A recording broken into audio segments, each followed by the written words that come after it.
दूसरी चीज जो नया कर रहे हैं, मैं इस सवाल का जवाब दे रहा हूं कि नया क्या है। दूसरा काम जो नया करने की बात हो रही है वो ये है कि आम आदमी पार्टी की सरकार बनेगी 8 दिसंबर के बाद। और आज याद कर लीजिए, आम आदमी पार्टी का कोई मंत्री, कोई अफसर उसके बाद सरकार का लाल और नीली बत्ती की गाड़ी में बैठ के नहीं चलेगा। कानून बना देंगे कि आम आदमी पार्टी की सरकार में कोई मंत्री लाल बत्ती की गाड़ी में बैठ के नहीं चलेगा, कोई अफसर नीली बत्ती की गाड़ी में बैठ के नहीं चलेगा। उसके बाद होगा ना, जिस दिन अरविंद केजरीवाल बिना लाल बत्ती की गाड़ी के श्री राम चौक से निकल के मेन रोड मंडावली को जाएंगे, फिर इनको पता चलेगा जाम क्या होता है। फिर इनको पता चलेगा जाम क्या होता है। अभी तो टू टू टू टू पता ही नहीं चलता मंडावली हो या चाणक्यपुरी एक जैसा दिखता। उसके बाद मंत्रियों को और संतरियों को पता चलेगा कि श्री राम चौक का जाम क्या होता है। उसके बाद इनको पता चलेगा कि आईटी का मैनेजमेंट कोर्स करने के बाद एक लड़का जब 9 बजे घर से निकलता है और नेहरू प्लेस में आईटी किसी कंपनी में काम करने के लिए जाता है तो 3 घंटे उसके ट्रैफिक में खत्म हो जाते हैं। कितने महत्वपूर्ण घंटे, आप 3 घंटे ट्रैफिक में खत्म। जिस दिन अरविंद केजरीवाल NH-24 में जाम में फंस गया, जाके सबसे पहला काम ये करेगा कि सारे के सारे ट्रैफिक के देखने वाले अफसरों को बुला के कह देगा कल से ट्रैफिक ठीक हो जाना चाहिए, नहीं तो घर चले जाना। लेकिन ये तभी हो सकता है जब लाल बत्ती की गाड़ी के बिना एक दिन ट्रैफिक जाम में फंसेगा। तो ये है नया, ये है नया कि आम आदमी पार्टी का कोई नेता सुरक्षा का तामझाम लेके नहीं चलेगा। अभी मेरे पास फोन आया था गाजियाबाद पुलिस का, बोले जी अरविंद भाई के बारे में होम मिनिस्ट्री से थ्रेट आई है, सिक्योरिटी परसेप्शन के थ्रेट कोई रिसीव हुई है, भैया इनको सिक्योरिटी दिलवा दो।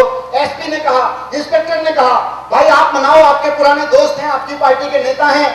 मैंने कहा आपको पता नहीं है वो आदमी किस मिट्टी का बना हुआ है। उसने अगर कह दिया है कि मैं सिक्योरिटी नहीं लूंगा तो लेगा नहीं, आप मजबूर नहीं कर सकते इस आदमी को। तो खैर आम आदमी पार्टी का कोई मंत्री, कोई अफसर सिक्योरिटी का तामझाम लेके नहीं चलेगा।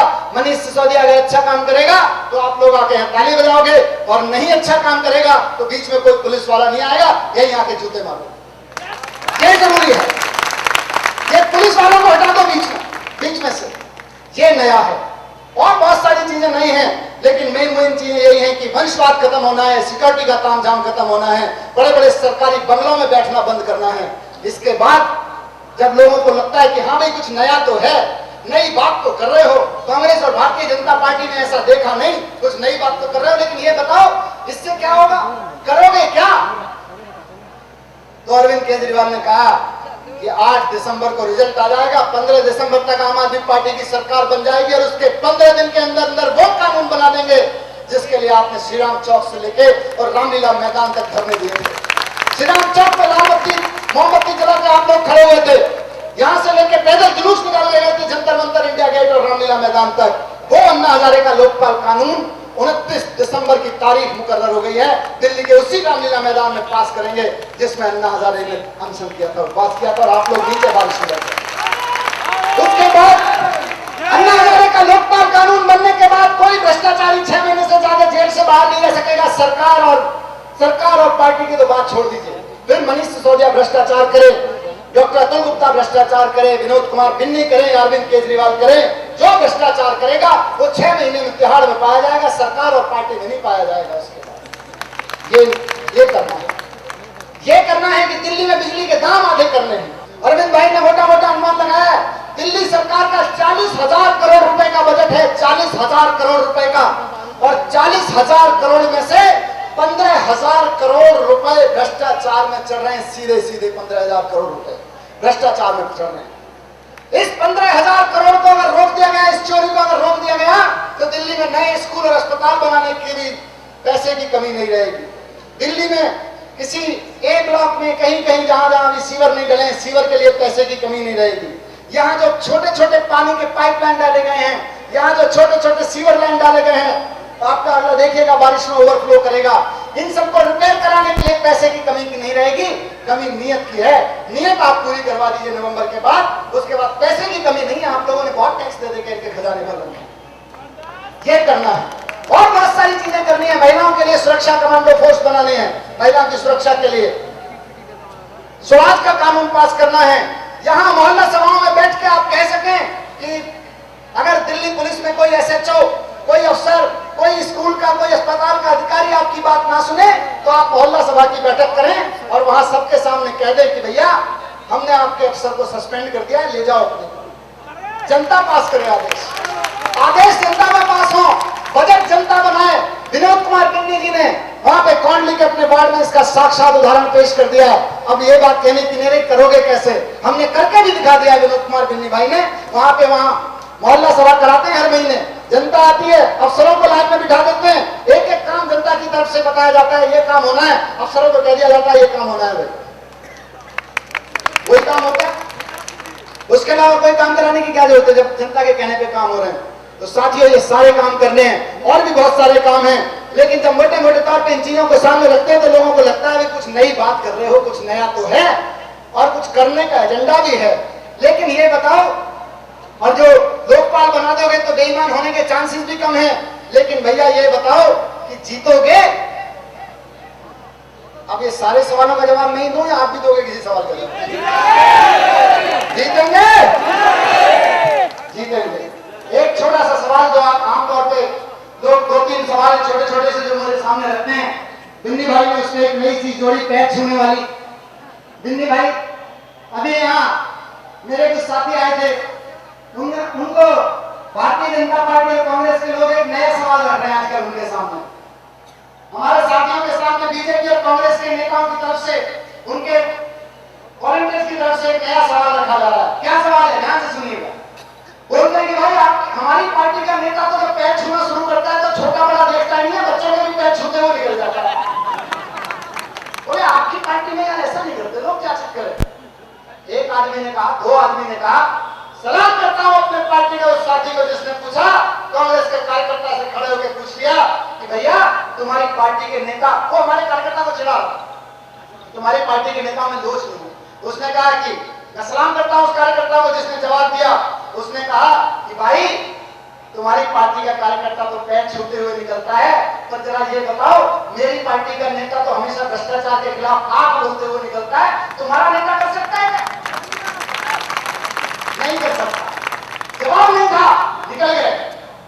बहुत सारे सवाल उठाए जाते हैं। बोले एक नेताजी मिल गए मुझे बद्रीनाथ पार्क में, आजकल आप भी आते हो, कई जगह टकरा जाते हैं, कई सारे नेता वहीं मिलते हैं आजकल, खूब राजनीतिक समागम हो रहा है। बोले मनीष भाई आपको पता नहीं है, हम पिछले 15 साल से पटना के विधानसभा में काम कर रहे हैं, आप लोग तो नए नए आए हो, आपको नहीं पता किस गली में, किस मोहल्ले में किस जाति के लोग रहते हैं, किस हिंदुस्तान के किस कोने से आए हुए लोग रहते हैं, उनकी जाति क्या है, उनका धर्म क्या है, उनका वोट देने का तरीका क्या है, ट्रेंड क्या है, आपको कुछ नहीं पता, आप तो नए नए आए हो, सीखो जरा, अगला चुनाव लड़ लेना राजनीति करके, अपनी बात को सीखने में निकाल लो। मैंने कहा नेताजी मुझे सच में नहीं पता कि पटपड़गंज की किस गली में किस जाति के लोग रहते हैं, मुझे नहीं पता। मैंने कहा मुझे नहीं पता पटपड़गंज की किस गली में किस धर्म के लोग रहते हैं, पूर्वांचल के लोग रहते हैं कि उत्तराखंड के लोग रहते हैं, मेरे को ठीक से पता नहीं है। लेकिन मैंने कहा मुझे इतना पता है कि पूरी पटपड़गंज विधानसभा की किस गली में भ्रष्टाचार से दुखी कितने लोग रहते हैं, मेरी उंगलियों पे गिना हुआ है। मैंने कहा मेरी उंगलियों पे गिना हुआ है, चलो कहो तो दिखा दो। मैंने कहा इसी गली से शुरू करते हैं। नेताजी राधे राधे बोलते हुए, ये है इनका सच, इनका सच ये है। मैं गली गली घूमता हूं, अपनी आखिरी बात कह के मैं बात खत्म करूंगा। गली गली घूमता हूं, लोग कहते हैं भाई आपको वोट देंगे, कभी कभी कोई कुतर्की मिलता है, कुतर्की बोलते हैं भाई आपको वोट नहीं देंगे। मैंने कहा क्यों? बोले यार अभी हमारे बच्चे का एडमिशन कराने की जरूरत पड़ी थी, हम तो एमएलए के पास चले गए थे, भाई उसने तुरंत एडमिशन करवा दिया, आप तो वोट भी उसी को देंगे। किसी ने कहा जी वो बच्चे को डेंगू हो गया था, जैसे ही मैं नेताजी को फोन किया, नेताजी ने तुरंत अस्पताल में बेड की व्यवस्था करवा दी, भैया वोट तो उसी को देंगे। मैं पूछता हूं ऐसे साथियों से, आप कुतर्क नहीं है, हो सकता है थोड़ी बहुत समझ की हो, विधायक वो अच्छा जो आपके बच्चे को डेंगू होने पर अस्पताल की व्यवस्था कराए, बेड वो फोन करे कि भैया इसको बेड दे दो, या विधायक वो अच्छा जो व्यवस्था ऐसी बनाए कि किसी पेरेंट को, किसी विधायक को फोन ही ना करना पड़े अपने बच्चे को अस्पताल में एडमिशन कराने। विधायक वो अच्छा, सोच के दीजिए, जवाब दीजिए, विधायक वो अच्छा जो आपके बच्चे को स्कूल में एडमिशन कराने के लिए प्रिंसिपल को फोन कर दे और आपके बच्चे का एडमिशन हो जाए, या विधायक वो अच्छा जो शिक्षा व्यवस्था ऐसी खड़ी करे कि किसी पेरेंट को अपने बच्चे के एडमिशन के लिए किसी विधायक के सामने गिड़गिड़ाना ना पड़े? कौन सा विधायक अच्छा? विधायक वो अच्छा जो कोई पुलिस का मामला हो जाए तो आपके साथ पुलिस थाने में जाके खड़ा हो जाए, या विधायक वो अच्छा जो व्यवस्था ऐसी बनाए किसी आम आदमी को पुलिस के थाने में जाना ना पड़े, और जाए तो कॉन्फिडेंस के साथ जा सके, सोच के कि मेरी पुलिस। ऐसी व्यवस्था बनाने वाला विधायक चुनिए, ये छोटे छोटे दलाली वाले विधायक मत चुनिए साथी। ये दलाली है, छोटी छोटी दलाली है, जिसको देखकर आपका महत्वपूर्ण वोट खरीद लेते हैं। लोकतंत्र का सबसे मजबूत हथियार खरीद लेते हैं ये लोग। मजबूत करिए लोकतंत्र को। ये किले हैं। मैं अक्सर एक छोटा सा उदाहरण देता हूं। मैं, मेरा गांव है फगोता, पिलखुआ कस्बा है यहाँ पे। आखिरी बात कह के बात खत्म करूंगा, अरविंद भाई को सुनना है आप लोगों को। पिलखुआ मेरा कस्बा है, मैं वहां से आया हूं। यही शकरपुर, मंडावली, पटपड़गंज, पांडव नगर, इन्हीं सब में मेरा जीवन निकला है। मैं जी न्यूज में नौकरी करता था। पहली नौकरी करके पहले महीने की सैलरी से जो बाइक मैंने खरीदी लोन लेके, उस पर मैं पिलखुआ जाता था अपने कस्बे, माँ बाप से मिलने, माता पिता से मिलने। तो होता क्या था, शुरू में मैंने नोटिस किया कि एक गांव के पास में मेरी बाइक पंचर हुई। जहां बाइक पंचर हुई वहीं पे पंचर वाला बैठा हुआ था। मैं बड़ा खुश हुआ, भगवान की बड़ी मेहरबानी है साहब। पंचर ऐसी जगह हुआ जहां पंचर वाला बैठा हुआ। थोड़े दिन बाद अगले हफ्ते फिर मैं गया, फिर बाइक पंचर हुई। फिर देखा जहां पे बाइक पंचर हुई थी पंचर वाला वहां बैठा हुआ था।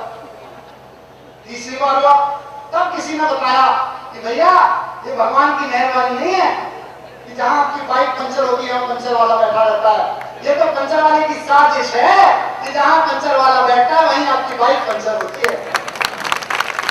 क्या करता था वो पंचर वाला? वो रास्ते में सड़कों में कील बिछा देता था। हमारे आपके जैसे लोगों की बाइक कार पंचर होती थी, उसकी रोजी रोटी चलती थी। साथियों, ये नेतागिरी हमारे 65 साल के इतिहास में इन लोगों ने जो नेतागिरी की है वो उस पंचर वाले से अच्छी नेतागिरी नहीं की। उस पंचर वाले की कैटेगरी के नेता को रखी क्या है? पुलिस वाला एफआईआर नहीं कर रहा, कील डाल दी।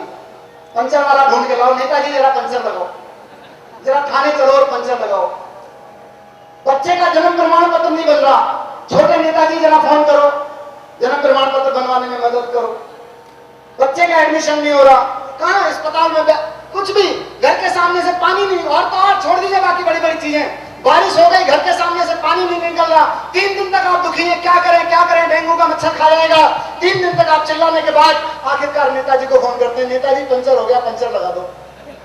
साथियों, ये नेता नहीं है, पंचर वाले हैं, जिन्होंने मेरी और आपकी जिंदगी पंचर करके रखी हुई है। इस बार झाड़ू पे जोर लगाइए और इन कीलों को साफ कर दीजिए, और इन कील फैलाने वाले पंचर वालों को भी साफ कर दीजिए। हमारी और आपकी जिंदगी बदल जाएगी, ऐसा हमारा वादा है। इसके लिए आम आदमी पार्टी बना के खड़े हुए हैं। मैं अब आवाज देना चाहूंगा आप लोग, आपके प्यारे, आपके दुलारे भाई अरविंद केजरीवाल को, लेकिन उससे पहले एक बार जरा जोर से नारा लगा दीजिए, आम आदमी पार्टी, आम आदमी पार्टी, आम आदमी पार्टी, इंकलाब।